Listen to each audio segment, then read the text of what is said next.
Imagine this. You're standing on a mountaintop you've spent years climbing. The air is thin, your muscles ache. But there it is. Success, recognition, status, the applause of others. You've made it, but something feels wrong. The summit is smaller than you imagined. The silence around you is deafening. You thought there would be joy here, clarity, purpose. Instead, a strange emptiness settles in your chest, like the echo of a song you no longer recognize. And down below, far beneath the clouds, you see something that makes your stomach twist. The ruins of bridges you burned to get here. Faces you forgot. Opportunities you dismissed. Kindnesses you saw as weakness. You were climbing, yes, but were you ascending? Or were you just escaping? You feel a tap on your shoulder. You turn. There he is again, Mr. Nar-Mimus, the one who appears in the quiet. Moments between applause, painted in halves, black on the left, white on the right. His face is a mirror split by the truths you don't want to see. His lips are cracked crimson, as if he's been biting back the words you've refused to hear. He leans in closer than comfort and whispers, "Did you build this throne, or did your pride make it a prison?" You don't answer. You can't, because something deep inside you already knows. Pride is a strange thing. It tells you to protect yourself, to never look small, to never apologize. It whispers, "You are better." Not because you are, but because you're terrified. Someone might find out you're not. We call it confidence. We call it self-respect. But is that what it really is? Mr. Mimus chuckles, not loudly, not cruelly, but knowingly.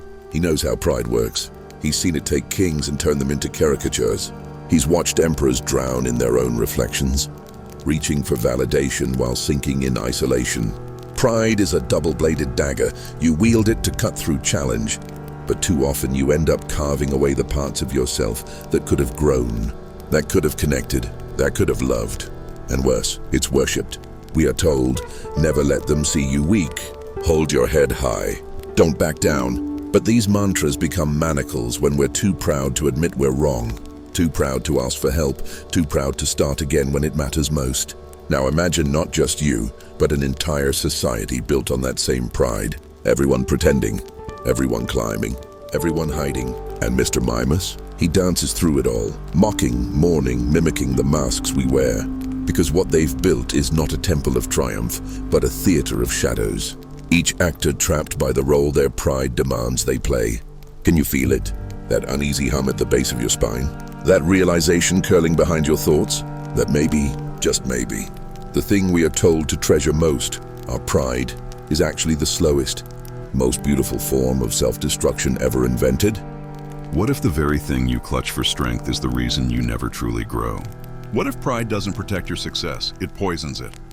What if the crown you wear is made of thorns? And so here we are, standing at the edge of a thought you may never have dared to think. One question, one blade, and behind it, a truth waiting to be revealed. Mr. Nar-Mimus extends a gloved hand, not to pull you forward, but to ask, are you willing to let go of the one thing that makes you feel powerful, in order to discover what real power truly is? We are about to descend into the heart of the matter, into the quiet war between your mask and your potential, into the silent sabotage that pride performs behind your most celebrated achievements. If you've ever wondered why people fall from greatness, or why success often leaves us lonelier than we expected, this isn't just theory, it's not just philosophy, it's personal, it's invasive, and it's happening right now inside you. Let's take off the mask together. Let's descend before we ascend. But before we go deeper, pause, breathe.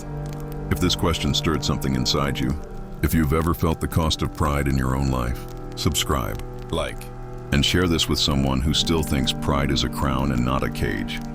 Because what comes next, Mr. Nar-Mimus is already waiting there. Mr. Nar-Mimus stands still now. No grin, no theatrical pose, just silence, as if he's waiting for you to notice something you've ignored your entire life. Behind you is the echo of applause, but in front of you, a door. It doesn't creak, it doesn't glow, it simply is. And you don't need a key, just the courage to ask one question. Where does pride come from? Let's open it. Walk with me now backward, not through years, but through layers. Back to when you were a child, desperate to be seen.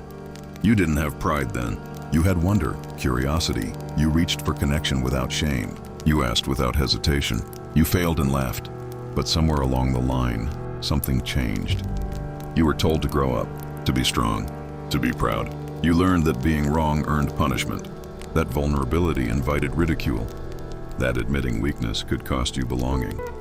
And so a mask was offered, a shield, a throne. They called it pride, and you accepted it like armor.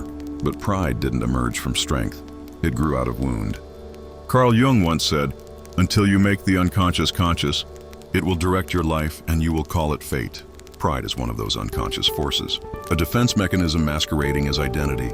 You wear it like skin, forgetting it was forged in fear. Pride whispers, "They can't hurt me if I'm always right." Pride insists, "They'll respect me more if I never apologize." Pride lies, "I don't need anyone." But here's the truth. Pride is the scar tissue of the soul. It forms where we've been cut too deep, too often, and weren't allowed to heal with honesty. Schopenhauer knew this pain.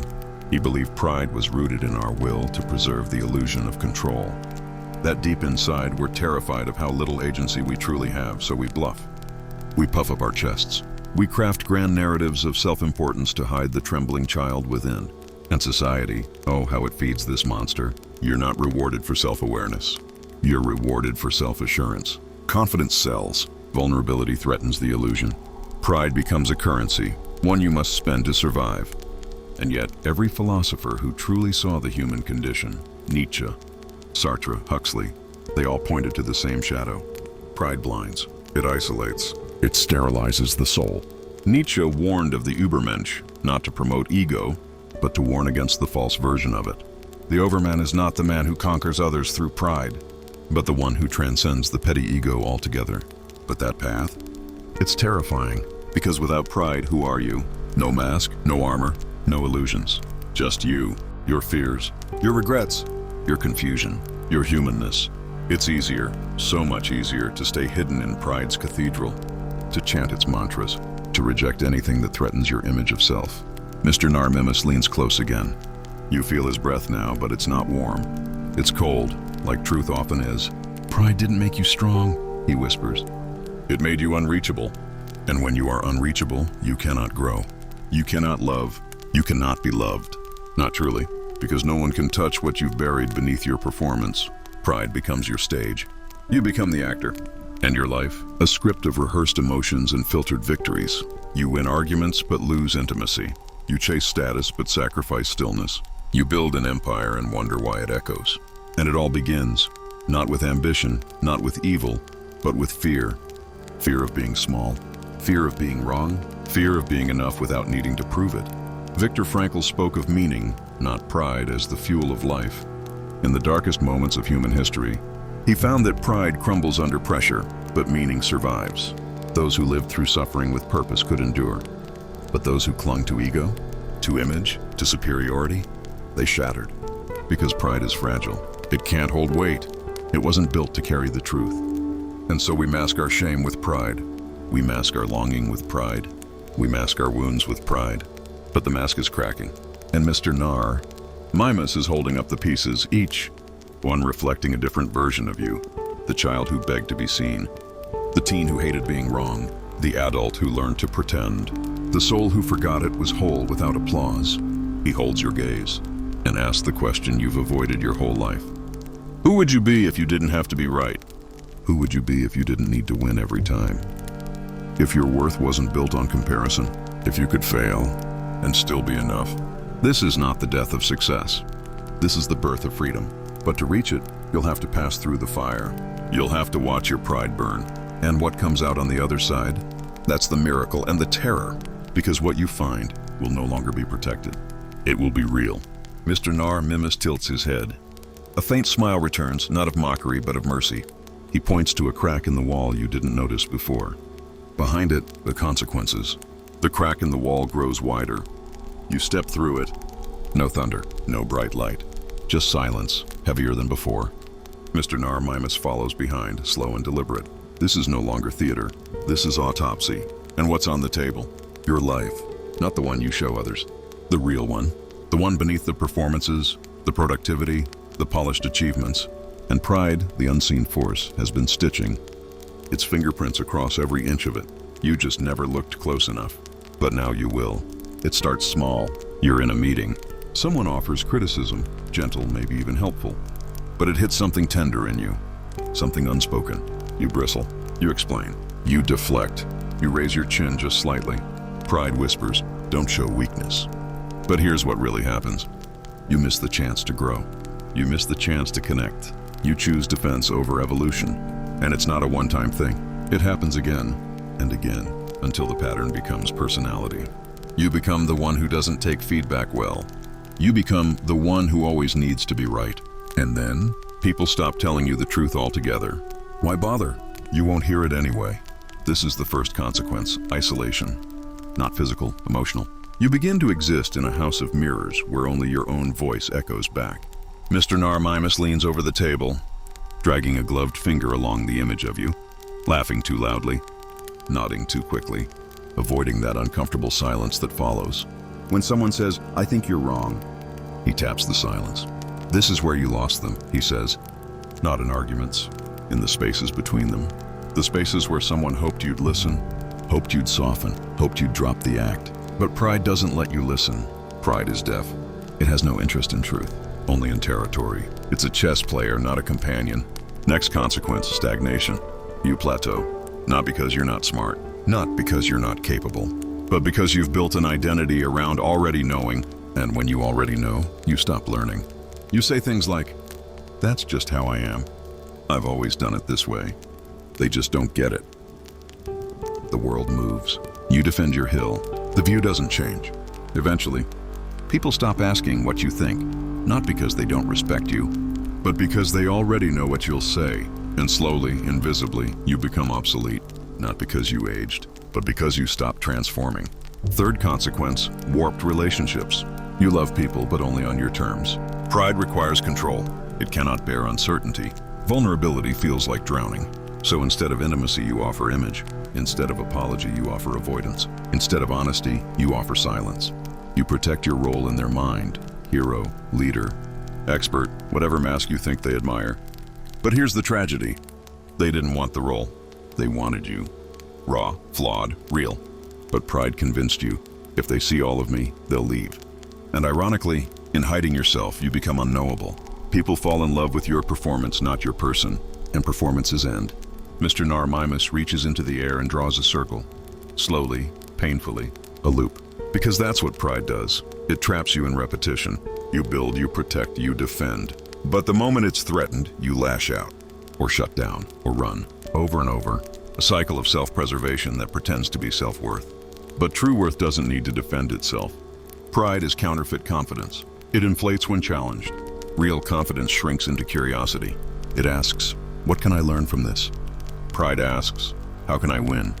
You don't see the damage until much later, when you're alone, when the applause has faded, when the mirror doesn't respond, and perhaps the most insidious consequence of all, mediocrity wrapped in excellence.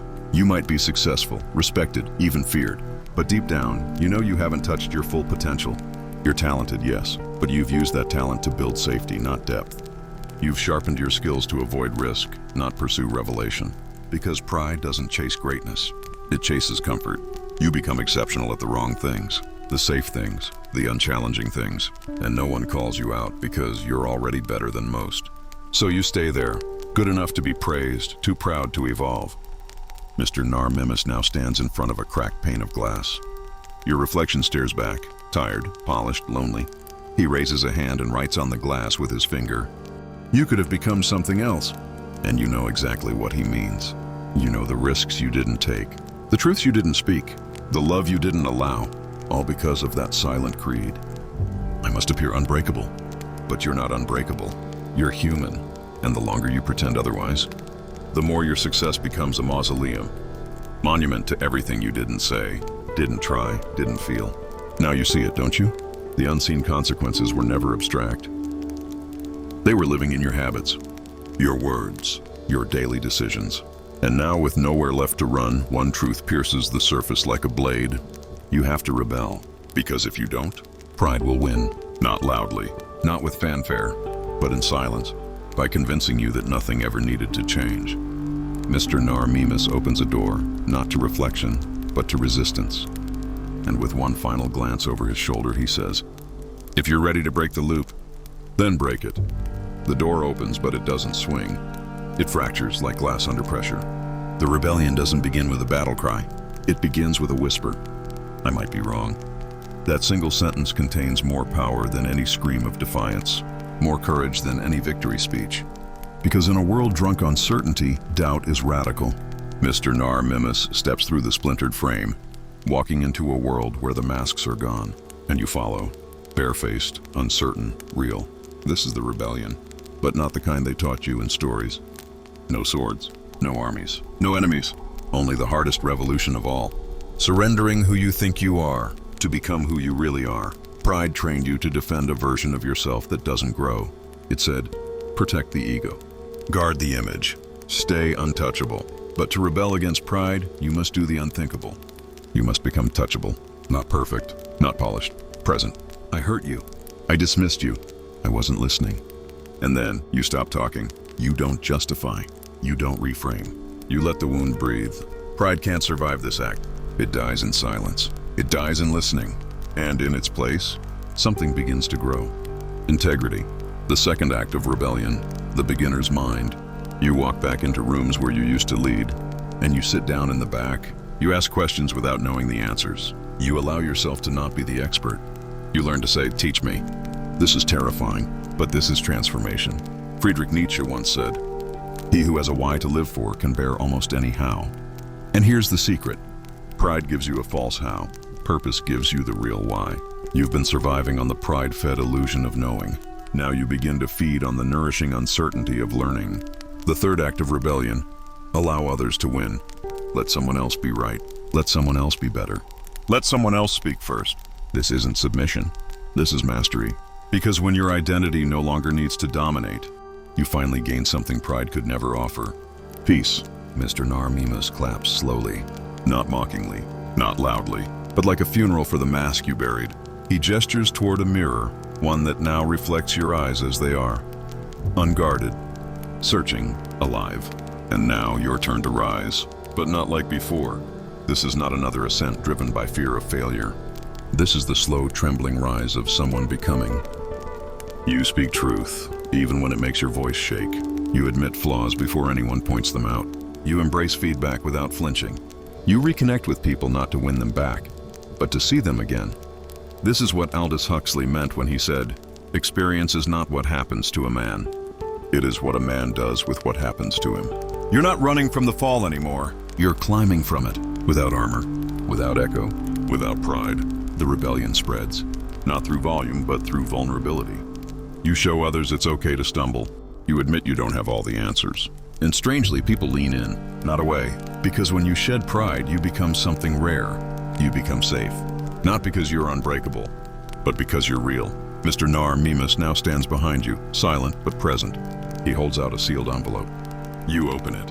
It's blank, because no one writes this ending for you. You do. But the ink you use won't come from performance. It will come from truth. You are no longer climbing to escape. You are building something new, within. Not a throne, not a pedestal, a foundation. And it begins here. In every I don't know. In every I'm sorry. In every you matter more than my ego. This is rebellion not against others, but against the illusion that being right is better than being whole. One final scene. Mr. Nar Mimus kneels. He wipes away the last smudge of face paint. Beneath it, your face, not symmetrical, not flawless, but free.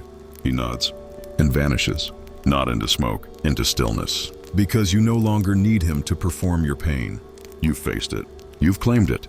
You've started becoming the person pride tried to protect but almost destroyed. Now one question remains. One cliff before the sunrise. What's on the other side of pride?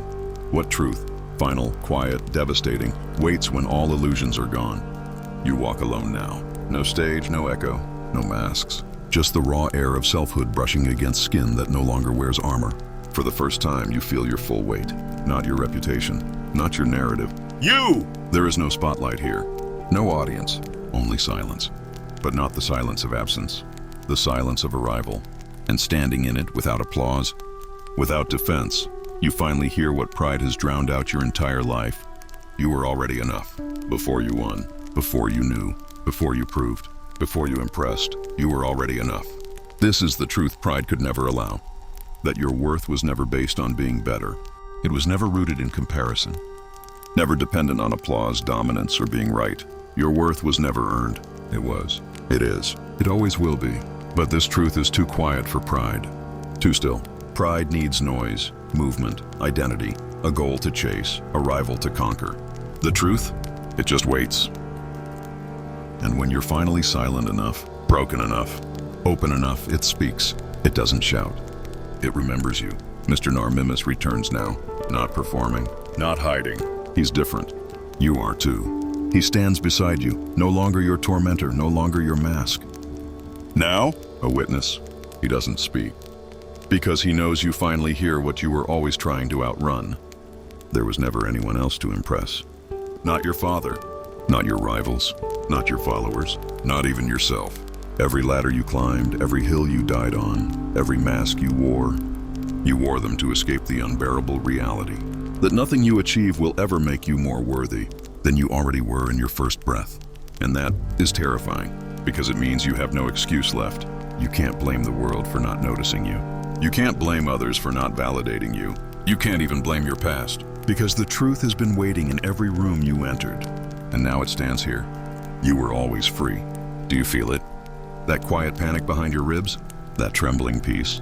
Because if you accept this truth, you'll have to let go of everything else. The persona, the justification, the armor. Pride never made you powerful. It only numbed the ache of forgetting who you were.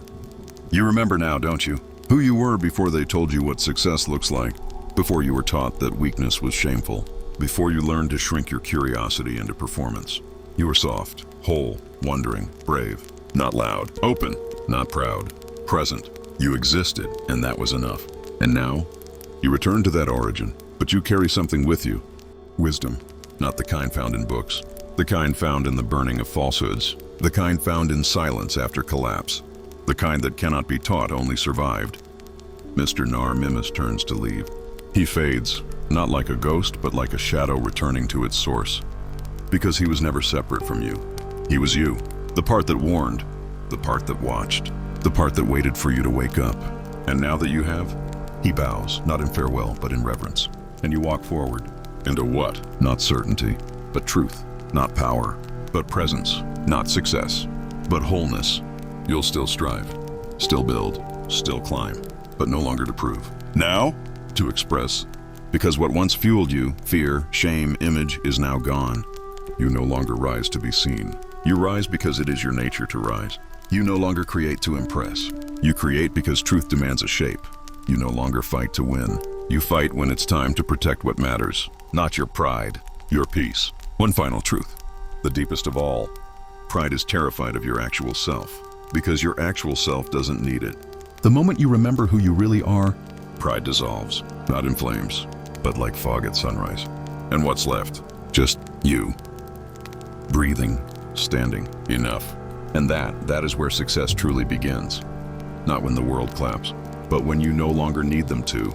When the quiet of self-respect replaces the noise of self-importance. When you love without armor, create without ego, lead without domination. When you live not to be praised, but to be real. So now you know what pride costs, what it hides, what it fears, and what waits beyond it. Let the mask fall. Let the voice quiet.